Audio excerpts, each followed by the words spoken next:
आपण आधीच्या लेक्चरमध्ये बघितलं definition of salt hydrolysis and types of salts बघितले. याचे आपण 3 टाइप्स कुठले कुठले बघितले. Salt of strong acid strong base बघितलं, salt of strong acid weak base बघितलं, salt of weak acid strong base पण बघितलं. आज आपण या ठिकाणी एक चौथा पॉईंट सुरू करतोय. या सॉल्ट हायड्रोलिसिसमधला एक टाईप बघतोय, hydrolysis of salt of weak acid and weak base. आता लक्षात घ्या, आपण वीक ॲसिड आणि वीक बेसच्या बाबतीत बघितलंय. वीक ॲसिडची ॲसिडिटी आपण कशी करतो measure, by using Ka value. आणि वीक बेसची बेसिसिटी आपण कशी मेजर करतो, by using Kb value. So this Ka value and Kb value is very important in this hydrolysis of salt of weak acid and weak base. Suppose I will take salt Ba, that is salt of weak acid Ha and weak base BOH. So when it is added into water, it breaks completely to form B plus and that of A minus. Okay, so this is salt B plus from this Ba salt, A minus from this Ba, added into water to form BOH weak base, that of Ha weak acid. आता लक्षात घ्या, both the cations and anions in water produce basic and acidic solution. Both it produce acid and base. But the solution may be acidic, may be basic or may be neutral, and it depends upon Ka value and Kb value.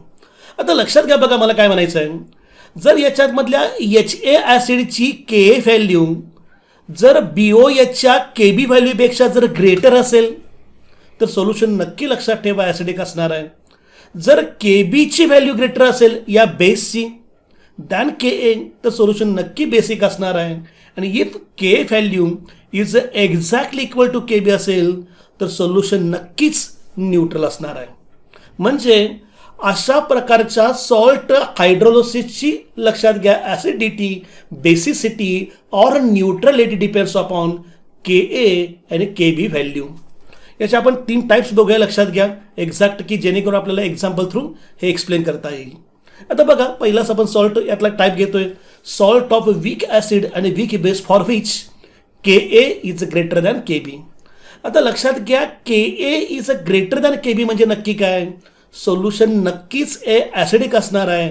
After salt hydrolysis solution is acidic असणार आहे. त्यासाठी example आपण घेतलं NH4F. This is the salt of weak acid HF and that of weak base NH4OH. This salt is added in to water, it produces NH4OH and that of corresponding HF. मग NH4OH आपल्याला माहिती आहे, this is weak base. HF is again one kind of weak acid. But you know here K value किती आहे, 7.2 into 10 to the power -4. आणि Kb value बेसची किती आहे, 1.8 इंटू 10 टू द पॉवर -5.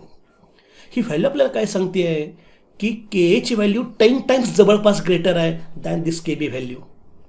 म्हणजे बघा, या ठिकाणी मला काय म्हणायचं आहे की जर Ka ग्रेटर असेल Kb पेक्षा, तर after this salt hydrolysis reaction the solution must be acidic because of Ka value higher. That's why. आता बघा, या ठिकाणी काय म्हणायचं आहे, NH4OH काय केलं आपण त्याच वॉटरमध्ये ॲड करतो. हीच रिॲक्शन लक्षात घ्या आपण खाली घेतलं आहे. It produces NH4OH and that of this is CH3O+.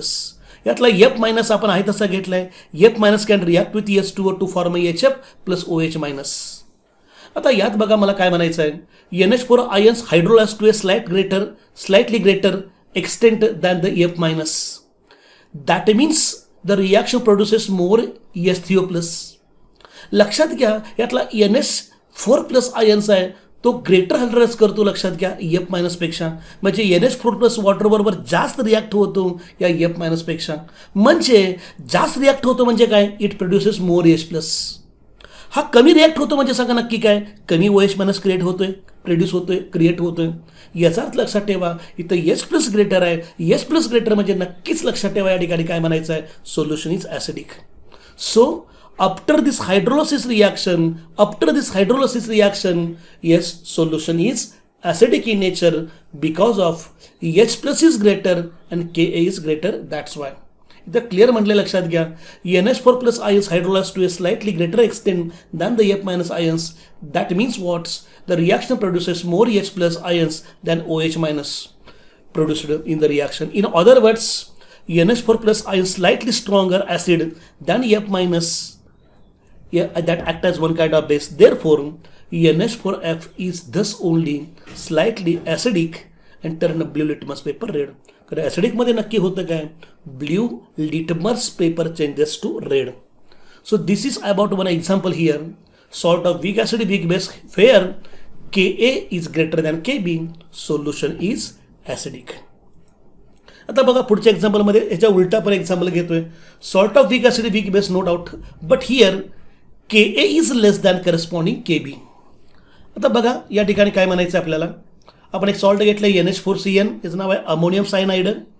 Salt of weak acid weak base, यात Ka व्हॅल्यू किती आहे हायड्रोसायनिक ॲसिडची 4 × 10⁻⁻10 आणि NH4ची व्हॅल्यू Kb व्हॅल्यू किती आहे 1.8 × 10⁻⁵.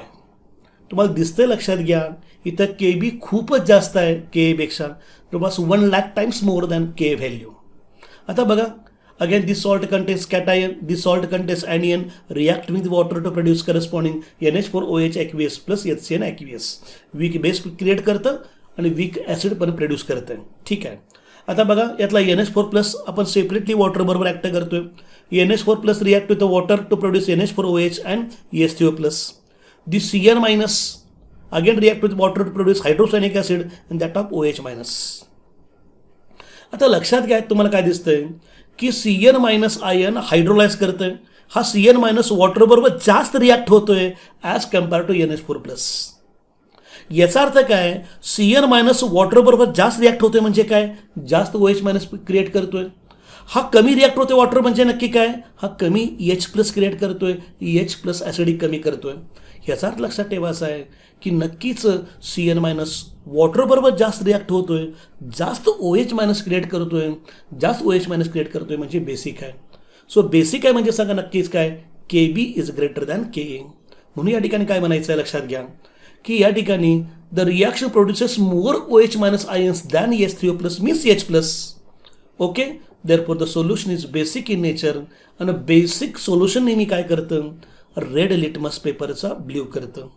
ओके, तर लक्षात घ्या या ठिकाणी NH4 प्लसपेक्षा पण Cn मायनस काय करतं, वॉटर बरोबर जास्त रिॲक्ट होतं, जास्त OH मायनस क्रिएट करतं, जास्त OH मायनस क्रिएट करतं म्हणजे नक्कीच बेसिक आहे. नक्कीच बेसिक म्हणजे काय, Kb is greater than Ka. That's why solution is basic in nature. ह्या दोन्ही केसमध्ये बघा लक्षात घ्या, सॉल्ट हायड्रोलिसिसमध्ये आयदर ॲसिडिटी किंवा बेसिसिटी क्रिएट होती आहे, यालाच आपण म्हणतो सॉल्ट हायड्रोलिसिस रिॲक्शन. ह्याच्यामध्ये Kb ग्रेटर म्हणून बेसिसिटी आणि आधीच्या एक्झाम्पलमध्ये Ka ग्रेटर म्हणून acidity. So this is about salt hydrolysis of weak acid and weak base. यातलं आणखी एक आपल्याला एक्झाम्पल देता येईल. तर बघा पुढचं, salt of weak acid and weak base. आणि या केसमध्ये Ka आणि Kb एक्झॅक्टली इक्वल आहे, एक्झॅक्टली इक्वलाइज आहे. इकडे बघा, याचं बेस्ट एक्झाम्पल आपण घेतोय अमोनियम ॲसिटेट किंवा अमोनियम इथॅनोएट. आता या एक्झाम्पलमध्ये बघा काय म्हणायचं आहे, again this is salt of weak acid आणि वीक बेस, पण दोघांची K व्हॅल्यू एक्झॅक्ट सेम आहे 1.8 × 10⁻⁵ फॉर Ka आणि Kb व्हॅल्यू पण तेवढीच आहे 1.8 × 10⁻⁵. म्हणजे लक्षात घ्या हे इक्वल ॲसिडिक आहे, तेवढंच सांगा बेसिक आहे, इक्वल बेसिक आहे. आता हा सॉल्टमध्ये आपण बघितलं, salt contains anion, this salt contains cation, react with water to produce weak acid आणि वीक बेस.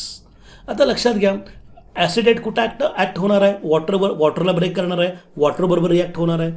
अमोनियम पण काय करणार आहे, वॉटर बरोबर ॲक्ट होणार आहे, वॉटर बरोबर रिॲक्ट होणार आहे आणि produce OH minus and that of H plus. यात सांगा गंमत अशी आहे लक्षात घ्या की जेवढा OH मायनस क्रिएट करतोय ॲसिटेट, तेवढाच लक्षात घ्या H प्लस क्रिएट करतोय NH4 प्लस. म्हणजे इक्वल बेसिसिटी आहे आणि इक्वल ॲसिडिटी आहे. आणि इक्वल ॲसिडिटी आणि इक्वल बेसिसिटी म्हणजे नक्की काय, Kb व्हॅल्यू इक्वल आहे. लक्षात घ्या ह्या दोघांची स्ट्रेंथ इक्वल आहे. ॲसिडची strength that is equal to basic strength.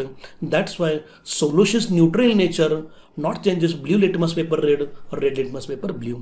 So असंही लक्षात ठेवा सॉल्ट असतं की ज्याच्यामध्ये ॲक्च्युली तुम्हाला असं वाटेल की हायड्रोलिसिस झालेलं नाही आहे, पण it depends upon K and K B value.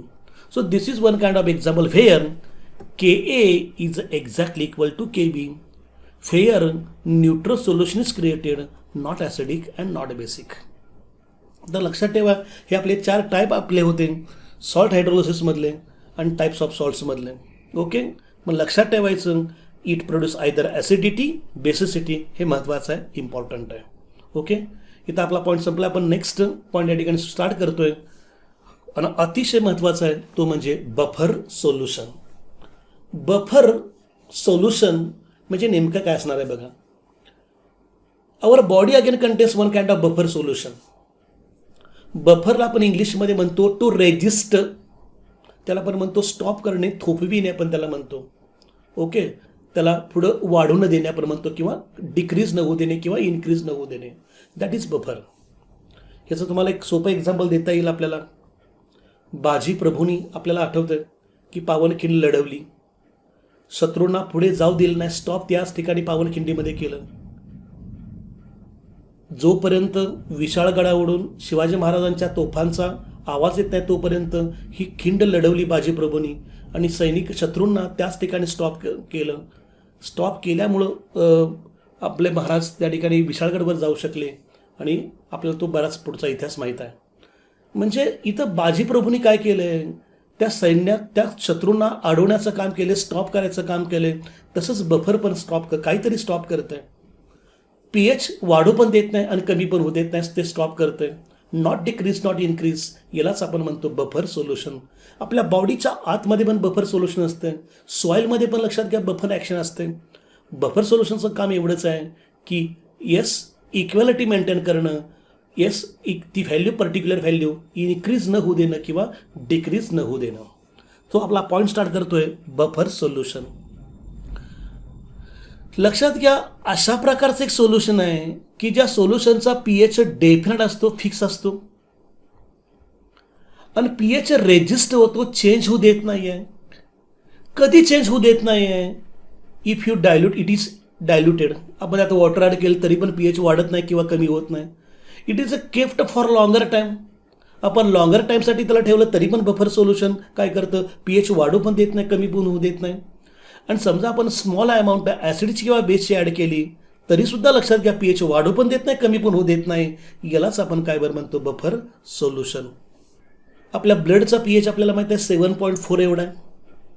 हा 7.4 एवढा pH ब्लडचा रेग्युलेट करायचं आहे, तसं करायचं कोण काम करतं, आपल्या बॉडीमध्ये बाय कार्बोनेट नावाचा एक बफर आहे, बाय कार्बोनेट नावाचा बफर आहे की जो काय करतोय, ब्लडचा pH इन्क्रीज पण होऊ देत नाही आहे आणि डिक्रीज पण होऊ देत नाही आहे.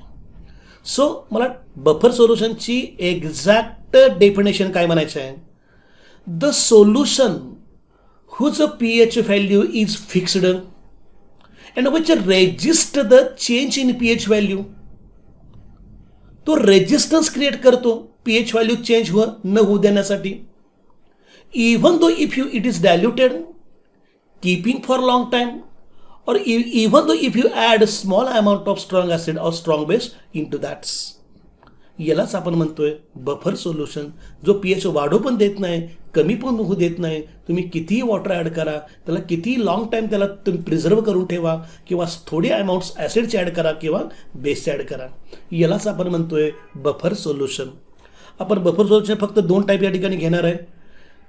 त्यातला पहिला बफर लक्षात ठेवा आहे, बफर सोल्युशनच्या आतमध्ये एक लक्षात घ्या रिझर्व ॲसिडिटी आणि रिझर्व बेसिसिटी नावाचं केमिकल असतं, की जे केमिकल काय करतं, येणाऱ्या केमिकलवर ॲसिडवर किंवा बेसवर अटॅक करतं आणि pH वाढू पण देत नाही आणि कमी पण होऊ देत नाही आहे.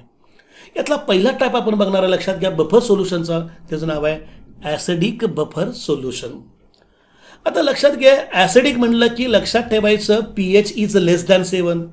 ज्या बफर सोल्युशनचा pH लेस दॅन 7 आहे त्याला आपण काय बरं म्हणतो, acidic buffer solution.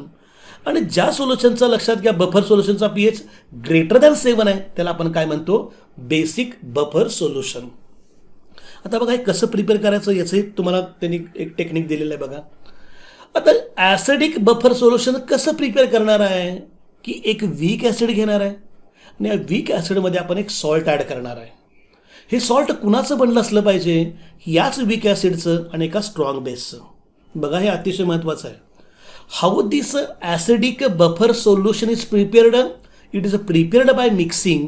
This is mixing weak acid and its salt. म्हणजे याच वीक ॲसिडचं एक सॉल्ट घ्यायचं आहे की ते सॉल्ट कुणाबरोबर बनवायचं आहे, स्ट्रॉंग बेसबरोबर बनवायचं आहे. Okay, this is the salt of weak acid and that of strong base. So acidic buffer solution is prepared by mixing weak acid and its a salt with strong base. आता weak ॲसिडचं best example मी तुम्हाला सांगितलं आहे acidic acid. Okay, त्याच weak ॲसिडमधला part इथे आहे बघा, हा वीक ॲसिडमधला पार्ट आहे. पण सॉल्ट मला बनवायचं, त्यासाठी स्ट्रॉंग बेस घेतलं आहे. आपला स्ट्रॉंग बेस कोण NaOH माहीत आहे, तो Na इथं आला आहे. So the mixer of acidic acid plus sodium acetate in water is the best example of acidic buffer solution. Acidic म्हणण्याचं कारण काय? Because it's pH is less than 7. आता बेसिक बफरला पण सेम तेच प्रोसिजर आहे, फक्त ॲसिडच्या ऐवजी बेस. बघा या ठिकाणी काय केलं आहे, इथं आपण मिक्स काय करतोय, बेसिक म्हणलं की वीक बेस घेतोय आणि या वीक बेसचाच आपण सॉल्ट बनवणार आहे. कुणाबरोबर? या स्ट्रॉंग ॲसिडबरोबर सॉल्ट बनवतोय, स्ट्रॉंग ॲसिडबरोबर. सो बेसिक बफर कसं प्रिपेअर करतोय? By taking the mixer of weak base and salt of that weak base with strong acid in water. This is about basic buffer solution. आता बघा याचं actually preparation मी next स्लाईडमध्ये दिलेलंच आहे. बघा acidic buffer prepare कसं करायचं. It is prepared by taking weak acid and it salt with strong base. आता पहिल्यांदा मी काय केलं, वीक ॲसिड घेतले, हे वीक ॲसिड घेतले. आता लक्षात घ्या इथं सॉल्ट, मी सॉल्ट घेतले, सॉल्ट कुणापासून बनवलं आहे, ह्या त्याच वीक ॲसिडचं सॉल्ट असलं पाहिजे, लक्षात घ्या. इथं मी सॉल्ट तुम्हाला बनवून पण दाखवलं आहे बघा. हेच वीक ॲसिड आहे, वीक ॲसिड इथं मी घेतले, वीक ॲसिड घेतले. स्ट्रॉंग बेस पाहिजे म्हणून त्यांनी सांगितलं, इथं स्ट्रॉंग बेस घेतलं आहे. दोघांमधला इथला H काढला आहे, OH काढला आहे. नक्की सॉल्ट राहिला आहे कुठला, सोडियम ॲसिड, तोच इथं मी घेतला आहे, इथं घेतला आहे. So this is nothing but salt of weak acid and strong base. So the mixer of weak acid and its salt with strong base in water taken, this is acidic buffer solution. आता basic बफरच्या बाबतीत आपण काय केले बघा, कसं prepare केलं. Basic buffer म्हणलं की आणखीन एकदा सांगतोय, लक्षात घ्या, वीक बेस घ्यायचा आहे आणि याच वीक बेस असं सॉल्ट बनवा की जे सॉल्ट विथ स्ट्रॉंग ॲसिड असेल. आता वीक बेसचं फेमस एक्झाम्पल आपलं कुठलं आहे, NH4OH. तेच इथं NH4OH वीक बेस घेतलं आणि सॉल्ट कुणापासूनही बनवायचं, लक्षात घ्या, त्याच वीक बेसचं बनवायचं आहे म्हणून वीक बेस घेतलं. मात्र लक्षात घ्या स्ट्रॉंग ॲसिड घ्या म्हणून मी इथं स्ट्रॉंग ॲसिड घेतलं. ह्या दोघांपासून सॉल्ट कुठलं बनवलं आहे, NH4Cl, ह्याला आपण म्हणतो अमोनियम क्लोराईड, तेच इथं मी घेतलं आहे. So the mixer of weak base and it salt with strong acid in water, this is the best example of basic buffer solution. Okay, आणि याच्यामध्ये लक्षात घ्या रिझर्व ॲसिडिटी असणार आहे, रिझर्व बेसिसिटी असणार आहे. आता लक्षात घ्या बघा, ही बफर ॲक्शन चालते ॲक्च्युली कशी, due to its weak acid and weak base and its salt. हे सॉल्ट पण काय करते, एक प्रकारची बफर ॲक्शन करतं. हे वीक बेस पण काय करते, एक बफर ॲक्शन करणार आहे. इथं पण वीक ॲसिड बफर ॲक्शन करते आणि हे सॉल्ट पण काय करते, बफर ॲक्शन करते. Due to which pH value not decreases not increases. Okay, so this is 2 types of that buffer solution. बघा तर आपण बफर सोल्युशनचे 2 टाईप बघितले, acidic buffer solution and basic buffer solution. Okay, याच्यामध्ये असणार आहे काय, reserve acidity and reserve basicity. आपला पुढचा एक क्वेश्चन आहे, what is buffer action? The property of a buffer solution to resist change in its pH value on the addition of small quantity of acid or base is called buffer action. Buffer action म्हणजे करणे म्हणजे नक्की काय, pH आहे तसा ठेवणे, even though if you add acid or even though if you add base. आपल्याला माहिती आहे मेकॅनिझमचा अर्थ काय, द डिटेल स्टेपवाईज डिस्क्रिप्शन म्हणजे मेकॅनिझम. तर ॲक्च्युली ही बफर ॲक्शन कशी चालते ह्या बफर सोल्युशनमध्ये, हे आपण या मेकॅनिझमच्या द्वारे आपण काय करतोय तुम्हाला क्लिअरली सांगायचा प्रयत्न करतोय. Firstly I will take example here, mechanism of buffer action of acidic buffer solution. आता ॲसिडिक बफर सोल्युशनचं बेस्ट एक्झाम्पल आपण काय घेतलं आहे, the mixer of acetic acid and that of sodium acetate taken in water. आता यात तुम्हाला डिटेलमध्ये नक्की काय माहिती आहे की ॲसिटिक ॲसिड काय होणार आहे, स्लाइटली आयोनाइज होणार आहे, स्लाइटली ब्रेक होणार आहे आणि प्रोड्यूस करणार आहे निगेटिव्ह ॲनियन्स अँड H+ आयन्स. ह्याच्यामध्ये सॉल्ट आहे सोडियम ॲसिटेट. हे सॉल्ट काय करणार आहे, कम्प्लिटली आयोनाइज होणार आहे, कम्प्लिटली ब्रेक होणार आहे to form large quantity of acetate ions and Na+ ions. So these ions are present, this salt and weak acid is present in this buffer solution. समजा अशा buffer सोल्युशनमध्ये मी काय केलं, strong acid add केलं small अमाऊंटमध्ये. आता strong acid आपल्याकडे कुठलं famous आहे, HCl आहे. It breaks completely to form H+ and that of Cl-. आणि हे ॲसिड सांगा काय करतोय, या बफरमध्ये ॲड करतोय. आता ॲड करतोय ॲसिड म्हणजे नक्की ॲड काय करतोय, यातला H+ इम्पॉर्टंट आहे. So when this H+ is added in to this buffer solution, what happens, आपल्याला माहीत आहे H+ काय करणार आहे, pH कमी करणार आहे, pH डिक्रीज करणार आहे. पण तुम्हाला माहीत आहे बफर सोल्युशन तो pH डिक्रीज होऊ देणार नाही. कसं ते बघा, आपण जो लक्षात घ्या इथला H+ जो ॲडेड केला आहे, तो ॲडेड H+ ला कोण कंझ्युम करतो, कोण कन्झम्पशन करतं लक्षात घ्या, या बफर सोल्युशनमधला हा CH3COO- इथं आहे बघा, तो इथं पण आहे, इथं पण आहे. हा काय करतो लक्षात घ्या, ह्या ॲसिडला खाऊन टाकायचं काम करतो, कंझ्युम करतो. कसं करतो, so this acetate ion combines with this H+ to form acidic acid. म्हणजे H+ मुळे pH जो डिक्रीज होणार होता त्या H+ लाच कंझ्युम कुणी केलं, त्या बफरमधल्या लक्षात घ्या, ह्या बेसनं, ह्याला नाव आहे रिझर्व बेस. ह्याला आपण काय बरं म्हणतो, reserve base. This reserve base consume this added H+ to form a corresponding acidic acid. That's why pH is not decreased. आता बघा, समजा मी ॲड काय केलं, याच्यामध्ये आपण आणखी ॲड समजा काय केलं, इथं बघा म्हटलं H+ ions added acid are neutralised by acetate ions, हेच the pH value does not change, does not decrease. This resistance of buffer solution to change its pH value on an addition of strong acid is called reserve basicity. म्हणजे हा reserve बेसचं काम करतो. Reserve म्हणजे काय, पाहिजे त्यावेळेला basic character show करणारा, की जो बेसिक कॅरेक्टर काय करतोय, ह्या ॲडेड H+ ला काय करतोय, कंझ्युम करतोय, बस बाकी काय करत नाही आहे. समजा आपण काय केलं, स्मॉल अमाऊंट स्ट्रॉंग बेसची आपण ॲड केली, आणि बेस म्हणलं की आपला स्ट्रॉंग बेस फेमस आहे आपला NaOH. So NaOH breaks to form Na+ and OH- ion. यातला बेसमधला तो आपल्याला माहीत आहे OH- आयन महत्त्वाचा आहे, की जो बेसिसिटी क्रिएट करतो. आता हा बेस आपण ॲड केला आहे कुणामध्ये, तर आपल्या बफरमध्ये ॲड केला आहे, आणि बफर सोल्युशनमध्ये तुम्हाला माहीत आहे ॲसिडिक ॲसिड आहे. मग ॲसिड काय करणार आहे, ह्या बेसला कंझ्युम करणार आहे, बेसला कॉप्ट करणार आहे. आता बघा, हे ॲसिड काय करतं बघा, ॲसिडमधला H+ काय करतो, यातल्या OH- ला कंझ्युम करतो आणि वॉटर क्रिएट करतो, आणि आपल्याला ॲसिड आयन पण मिळतो. म्हणजे या बेसमुळं होणार होतं काय, there is increase in pH value. But इथं इन्क्रीज होणार नाही, कारण काय, ह्याच्यामध्ये रिझर्व ॲसिड आहे, ॲसिडिक ॲसिड. हे नक्कीच ह्या बेसला कंझ्युम करतं आणि वॉटरमध्ये कन्वर्ट करतं. म्हणून लक्षात ठेवा, या ठिकाणी कुठल्याही प्रकारचा pH इन्क्रीज होणारा नाही आहे. सो आधीच्यामध्ये आपण बघितलं, हा रिझर्व बेसचं काम करतो, तसा हा रिझर्व ॲसिडिटीचं काम करतो. ह्याला म्हणायचं रिझर्व ॲसिडिटी. जो रिझर्व ॲसिडिटी काय करते, ॲडेड बेसला कंझ्युम करते, pH इन्क्रीज होऊ देत नाही आहे, त्यालाच आपण काय बरं म्हणतो, रिझर्व ॲसिडिटी म्हणलं. This resistance of buffer solution, म्हणजे ह्याचा रेजिस्टन्स आहे to change in pH value even the addition of strong base is called reserve acidity. So here, due to reserve basicity and reserve acidity, pH not decrease or not increase, यालाच आपण म्हणतोय buffer action. हे मेकॅनिझमद्वारे तुम्हाला मी explain करायचा प्रयत्न केला आहे. तर डायग्रॅमॅटिकली तुम्हाला आणखीन दाखवेन मी, जरा बघा पुढच्या स्लाईडमध्ये. Mechanism of an acidic buffer solution. Acidic buffer solution घेतले, वीक ॲसिड घेतलं, ॲसिडिक ॲसिड घेतलं, आणि एक सोडियम ॲसिड घेतलं, की salt of weak acid, strong base आहे इन वॉटर.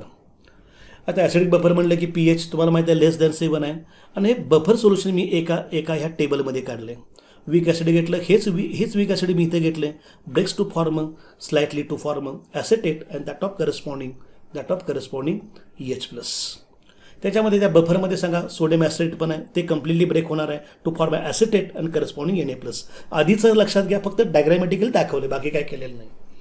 आता लक्षात घ्या हे कसं काम करतं जरा बघा. आपण काय केलं, एच सी एल ॲड केलं, एच सी एलमधल्या मुळात एच प्लस ॲड केलं आणि एच प्लसमुळे पी एच नक्कीच डिक्रीज होणार आहे. पण या ॲसिडला लक्षात घ्या, ॲसिडला कंझ्युम कोणी केलं आहे, त्या बफरमधल्या रिझर्व्ह बेसनं. रिझर्व्ह बेस काय करतो, एच प्लसला कंझ्युम करतो आहे, त्याचं कन्वर्जन ॲसिडिक ॲसिडमध्ये करतो आहे. आणि ॲसिडिक ॲसिडमध्ये कंझ्युम केलं म्हणजे काय, shifting equilibrium to the left side. Okay, आणि दॅट्स वाय लक्षात घ्या, एच प्लस वाढतच नाही आहे आणि पी एच डिक्रीज होतच नाही आहे. म्हणजे या बफरच्या आतमध्ये असे एक लक्षात ठेवा पॉवर आहे. पॉवर म्हणजे कुठले आहे, रिझर्व्ह बेसची पॉवर आहे आणि रिझर्व्ह ॲसिडची पॉवर आहे की जी पी एच वाढू पण देत नाही आणि कमी पण होऊ देत नाही. तर आपण बघितलं, एच सीला ॲड केलं, एच प्लस ॲड केलं, एच प्लसला कंझ्युम केलं बफरमधल्या रिव्हर्स बेसनं लक्षात घ्या आणि त्याला कंझ्युम केलं, that's Y P H not decrease. समजा आपण स्मॉल अमाऊंट आपण बेस ॲड केला, हा बेस ॲड केल्यावर पण काय होणार आहे, एन ए प्लस आणि ओ एच मायनस आहे, हा ओ एच ॲड होणार आहे आणि ओ एच मायनसमुळं बेसिक कॅरेक्टर येणार आहे, पी एच इन्क्रीज होणार आहे. पण इथं इन्क्रीज होणार नाही, कारण काय, या बफरच्या आतमध्ये लक्षात घ्या एक रिझर्व्ह ॲसिड आहे, तो म्हणजे ॲसिडिक ॲसिड आहे. हा करणार काय, लक्षात घ्या, रिझर्व्ह ॲसिड करणार काय, ह्या बेसला कंझ्युम करणार, त्याचं रूपांतर ॲसिडेटमध्ये आणि वॉटरमध्ये करणार. म्हणून पी एच वाढणार पण नाही आणि कमी पण होणार नाही. यालाच आपण काय म्हणतोय, mechanism of acidic buffer solution, buffer action.